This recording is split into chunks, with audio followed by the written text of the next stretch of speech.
Greetings and welcome to Growth Hacking Secrets. I'm your host, Muhammad Siddique from Atlanta, Georgia, and the co-author of New Success Secrets available on Amazon. On this episode, we have a special guest, Max Branstetter. Max is the host of Wild Business Growth podcast. He's not only producing this one podcast, he is producing 10 plus other businesses for his clients. So he's the master of creating a podcast. Looks like his day and night is in podcast. We are going to ask a ton of questions to learn a lot about podcasting, mistakes, what to avoid, and what kind of success secrets he has to how to grow his audience on podcasts and everything. Please join me to give a warm welcome to our guest, Max Branstetter. Max, welcome. Thank you, Siddique. Thank you so much for having me. This is really, really special, and always love talking podcasting in a number of different ways. So really excited to be here today. Wonderful. Let me start with this. Max, where were you? What happened? Who you were surrounded with that inspired you to get into podcasting at the first place? Yeah, so I'm based in Hoboken, New Jersey, right outside New York City, and been in this area for the last several years. I think what first inspired me to maybe get into podcasting was the first time I heard a podcast. It was a podcast called Road Trippin', some NBA players from the Cleveland Cavs. And I just thought it was so cool, incredible to hear these NBA players who, were superstars. But when you hear them on a podcast, it felt like I was sitting there in the locker room with them. It felt like I was sitting there in a hotel with them. So that's when I first thought it was cool. The more I learned about podcasts, I thought it would be a really great opportunity from a business standpoint because you know how much you can learn from business podcasts. Mm-hmm. So I, at the time, had left a corporate job, joined my family business, Hippo Direct, was planning things out with my dad, who started the company. And we came up with this idea for this podcast to talk to other entrepreneurs, business owners on how they grew their business. And that was kind of how Wild Business Growth, the podcast, was born. Mm-hmm. So started Wild Business Growth podcasts. At the time of this recording, we've released 130 episodes. It's been 130 weeks of doing it. And I love podcasting so much that I actually really enjoy the podcast production side and have since started my podcast production company, Max Podcasting. So it kind of went from listening to podcasts to podcasting to now producing and launching podcasts for others. That's a natural progression. Yes, very natural. Yes, yeah. Once you get the podcast bug, it's hard to get away from it.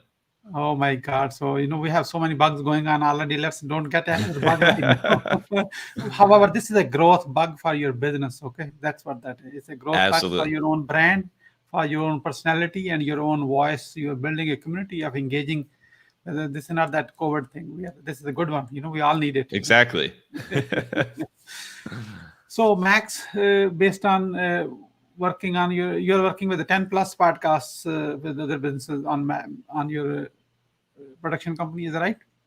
So you have a lot of experience of what not to do and what to do to create a success. So please promise with me you won't be like a stingy giving away your secrets. So because I'm going to ask a few questions. So what are the top 3 missteps to avoid when it comes to podcasting to make sure, we do not do those mistakes?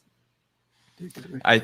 The mistakes, there's a lot of them you can make in the podcasting world. I think one of them is, and we're an example of this right now, but it really, really helps as a podcaster to speak in your natural voice and remember that you're just having a conversation every time you go on the mic. And so many people have the tendency to, fake the voice or talk like an announcer, have a fake voice that they project because they feel like, you're projecting something into the world. You have to kind of present it and make it known. But these things, the microphones, they do an amazing job at picking up your voice. And what actually resonates best with your listeners is just speaking in your natural voice and being someone who's relatable, someone who, as I mentioned before, it feels like you're sitting there in the room with. So that would be the first thing, is to remember to speak in your natural voice. The first mistake, actually, is not doing that. The second mistake I see is that people get really, really behind in their production schedule and really, really behind with guests. So if you have a show like yours, you have a show like mine where you're interviewing guests every single week or every single episode, it's super, super important to stay ahead of schedule. Because if you're finding guests last minute and, oh my God, I need to get this episode out tomorrow, I have no idea who's going to be on the show. It adds so much unnecessary stress to your podcasting life and to your life in general. And anything you can do to lower the stress bears for a more successful podcast. So definitely don't wait last minute as far as reaching out to guests.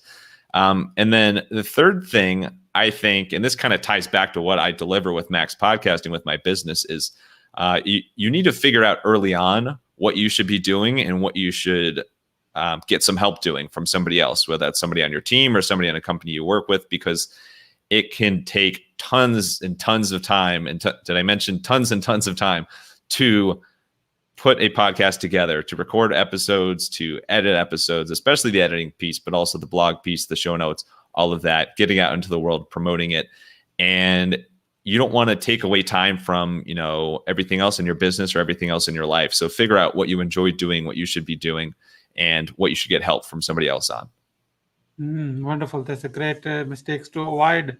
So I'm sure you had some failures in this too. It wasn't streamlined when you started. So I want you to share your single most professional failure in podcasting so far. You had it, and what did you learn from it, and how did you recover from it? So people will see that can happen. This is a lifelong lesson from you. Yeah, I think this applies to me on the production side, but this can apply to somebody that's managing their own business, their own podcast, their own business as well. I think a trap that I got into is procrastinating on the editing for certain things. This was a while ago, but procrastinating on the editing for certain episodes. And when you do that, let's say, for example, Wild Business Growth, I release a new episode every Wednesday morning. If I get to the point where it's Tuesday night, the night before, and I haven't edited that episode yet, or still have a lot of editing to do, I'm going to be up very, very late that Tuesday night into Wednesday morning to release that episode on time. So anything you can do to edit your episodes beforehand, and especially with 2 or 3 days wiggle room lead time before you even release the episodes, that can help you out a ton. If you're somebody like me who's working with tons of different podcasts, you always want to make sure your clients have enough time to review the final episode with plenty of time before the actual release date is. So at least a couple of days before.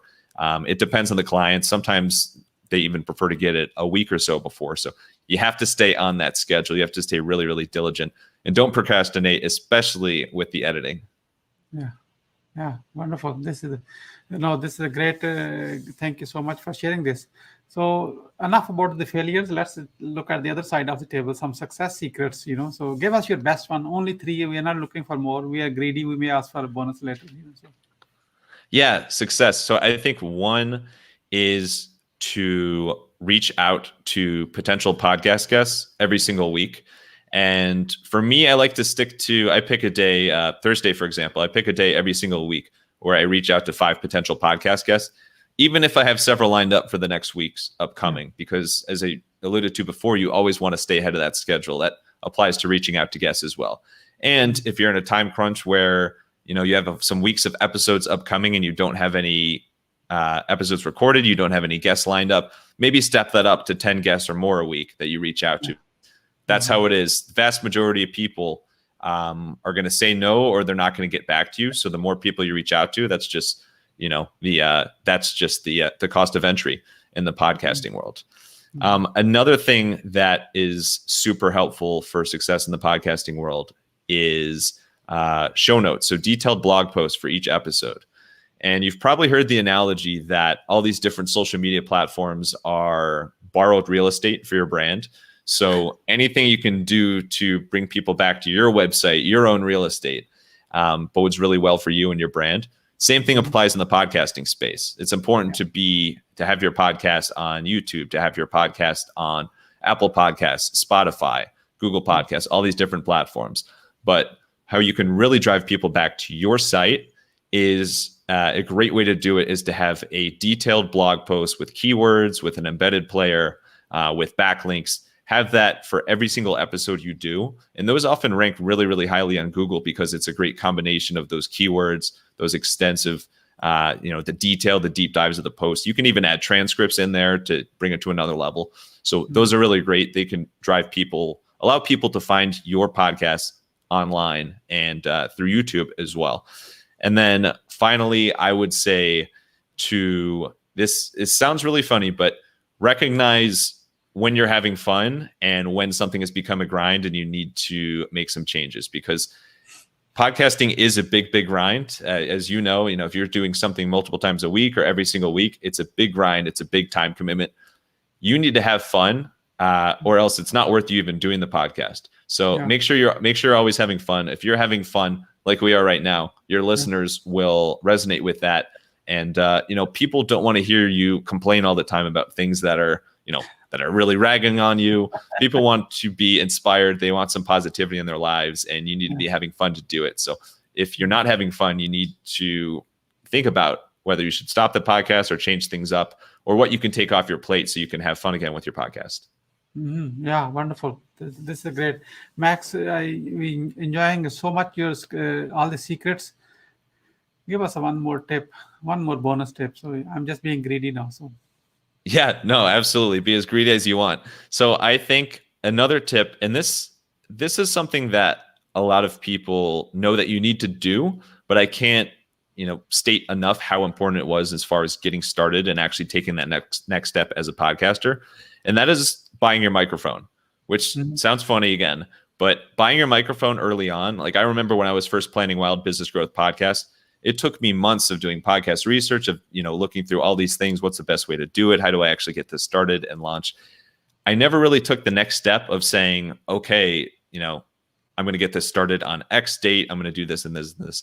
I never took that step until I actually bought that first podcast microphone and started, practicing into the microphone, speaking in your normal voice, doing some test episodes.